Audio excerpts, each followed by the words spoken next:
تو ہمارا آج کا عنوان ہے وقف شدہ چیزوں پر.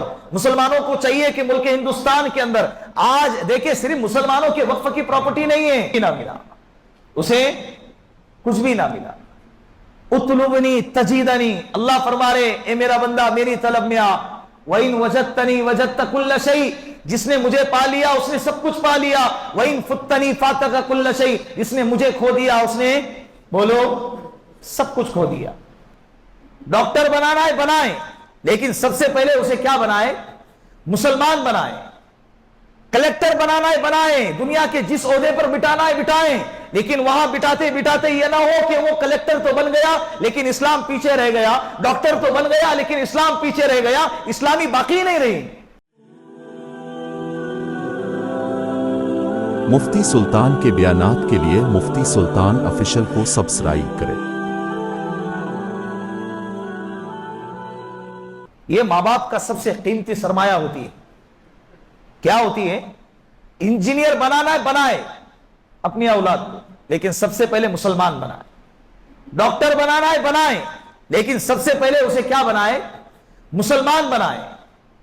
کلیکٹر بنانا ہے بنائے, دنیا کے جس عہدے پر بٹانا ہے بٹائیں, لیکن وہاں بٹاتے بٹاتے یہ نہ ہو کہ وہ کلیکٹر تو بن گیا لیکن اسلام پیچھے رہ گیا, ڈاکٹر تو بن گیا لیکن اسلام پیچھے رہ گیا, اسلامی باقی نہیں رہی.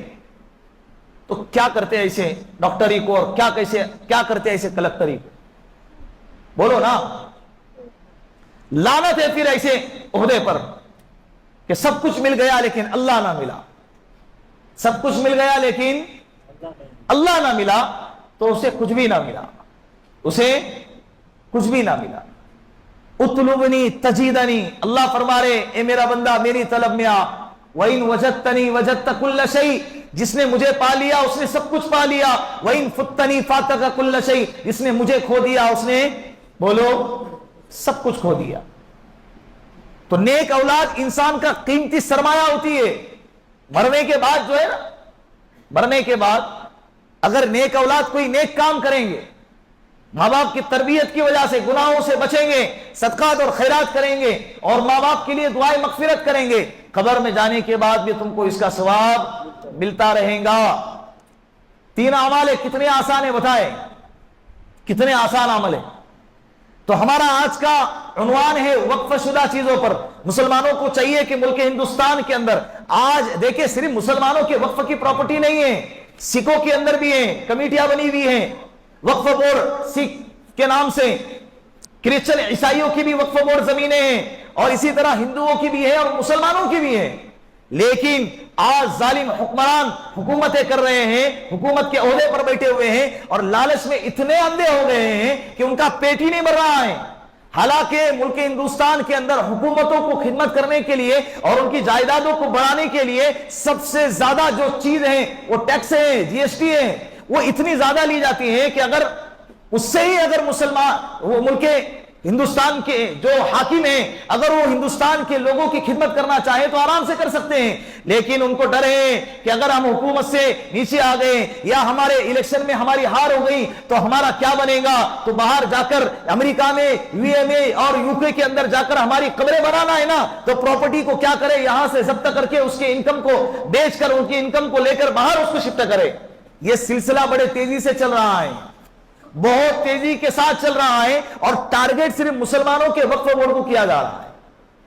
اس لیے کہ کسی بھی کمیٹی کے اندر نہ سکھ کے نہ عیسائی کے نہ ہندوؤں کے کسی بھی وقف بورڈ کی کمیٹی کے اندر یہ قانون کبھی بھی پاس نہیں کیا گیا. حال فی الحال میں جو قانون پاس کیا جا رہا ہے کہ اس کے اندر ان قانونوں میں ایک قانون یہ ہے کہ بھائی جس نے بھی جائیداد کو وقف کیا ہے وہ بندہ مسلمان ہونا چاہیے. دوسرے نمبر پر ایسا مسلمان ہو کہ جو 5 سال ہو چکے ہوں اس کو مسلمان ہو کے.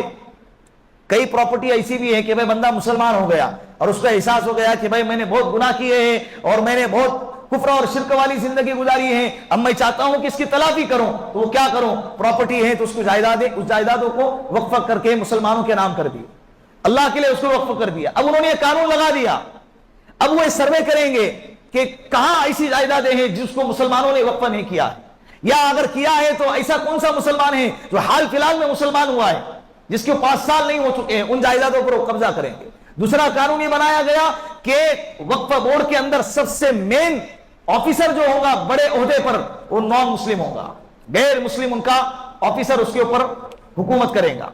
उसके मर्जी के बगैर कोई जायदाद आएंगी नहीं, कोई जायदाद जाएंगी नहीं, और उसके साथ साथ में उसके हाथ के नीचे काम करने वाले 2 गैर मुस्लिम होंगे। ये कौन से अकल में आने वाला कानून? यानी तुम एक तरफ ये कानून बना रहे हो कि गैर मुस्लिम वक्फ नहीं कर सकता, लेकिन गैर मुस्लिम वक्फशुदा चीजों पर हुकूमत कर सकता है। जिसे वक्फ के बारे में कोई इल्म नहीं, कुरान के बारे में कोई इल्म नहीं, इस्लाम के बारे में कोई नॉलेज नहीं, वो आकर वो क्या करेगा? और एक कानून ये भी बनाया गया, अगर कोई वक्फशुदा चीज पर कोई क्या करेगा, अगर कंप्लेंट दायर करेगा, कोई FIR दर्ज करेगा, तो उसका फैसला कलेक्टर करेगा। अब वो कलेक्टर के पास, और एक तंजीम ऐसी बनाई जा चुकी है, शरपसंदों की, फिरका पसंद लोगों की एक कमेटी बनाई गई है कि जो जाकर कलेक्टर के ऑफिस में जाकर ये FIR दर्ज कराए कि भाई हमारे इलाके में फला जमीन को गैर कानूनी तौर पर वक्फ किया गया है, गैर कानूनी तौर पर तामीर किया गया है। फिर उन लोगों को बाकायदा वो बहाना मिलेगा और उसको सामने रखकर कानून को हथियार बनाकर आएंगे और वो वक्फशुदा चीजों पर क्या करेंगे? कब्जा करेंगे। ये सिलसिला ये हाल फिलहाल में जारी है। 8 या 10 लाख एकड़ से भी ज्यादा जमीन मुल्क हिंदुस्तान के अंदर मुसलमानों की वक्फशुदा है। 8 से 10 लाख एकड़ से भी ज्यादा जमीन, 12,000 मिलियन से भी ज्यादा उसकी अहमियत है। और उसकी सालाना जो इनकम है ना, ये वक्फ बोर्ड के एक ऑफिसर ने बताया था कि उसकी सालाना इनकम आज की तारीख में 25 करोड़ आती है, लेकिन अगर कोई सही तरीके से ईमानदारी के साथ उसकी हिफाजत करेगा और उसकी आमद और रफ्त को, उसकी इनकम को अगर सही तरीके से इस्तेमाल करेगा ना, तो सालाना 600 करोड़ की इनकम उसकी आ सकती है। कितने करोड़ की? ये सारे सर्वे दुश्मन करके बैठा हुआ है, इसीलिए उनकी नीयत के अंदर खोट आई है।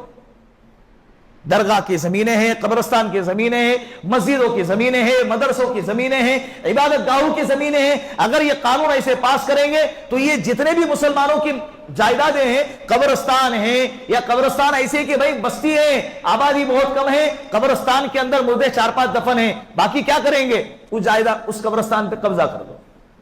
इबादत खाने बने हुए हैं, जिस वक्त इबादत खानों को वक्फ किया गया था उस वक्त बस्ती आबाद थी, बाद में मुसलमानों की बस्ती दूसरी जगह शिफ्ट की गई, ये भी साजिश के तहत में, वहां पर गैरों की बस्ती आबाद हो गई, लेकिन वो इबादत खाना आज भी मुसलमानों के नाम पर वक्फ है, उस इबादत खाने पर कब्जा किया जाएगा। लेकिन मुसलमानों को कुछ पड़े नहीं। ये नतीजा, इससे क्या होगा? ये सिलसिला अगर आगे बढ़ेगा तो मस्जिदों को भी ताले लगेंगे। जिन मस्जिदों के कागजात क्लियर नहीं है, एक कमेटी जो साजिश के तहत बनाई गई है, वो जाकर FIR दर्ज कराएंगी, वो कंप्लेंट करेंगी, वो कानून का सहारा लेकर जब आएंगे तो हम किस कानून का दरवाजा खटखटाएंगे?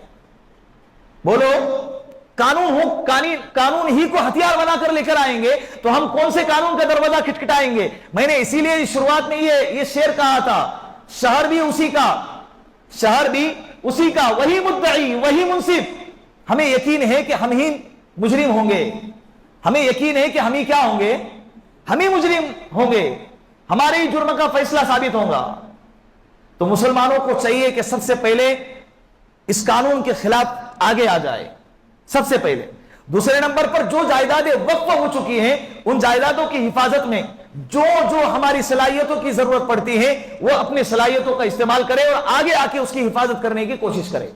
तीसरे नंबर पर मसाजिद है, मदारिस है, और इसी तरह जो हमारे कब्रिस्तान है, वक्फशुदा चीजें हैं, अगर उनके कागजात अगर क्लियर नहीं है, अपने अपने इलाकों से आने वाले मुसलमान भाई, और इस चैनल के जरिए से जहां तक बात जाएंगे, उन लोगों से मेरी अपील है कि वो क्या करे, अपने कागजात को क्लियर करने की कोशिश करे, लापरवाही नहीं, आपस के इख्तिलाफ खत्म करे। भाई मुझे ट्रस्टी बनाए नहीं, इसके लिए मैं अब इसके खिलाफ, ऐसे भी वाकयात आए हैं, भाई मुझे जिम्मेदारों में ट्रस्टी के लिस्ट में मुझे नहीं लिया गया, इसके लिए मैं अब मस्जिद को यहां पर रहने नहीं दूंगा।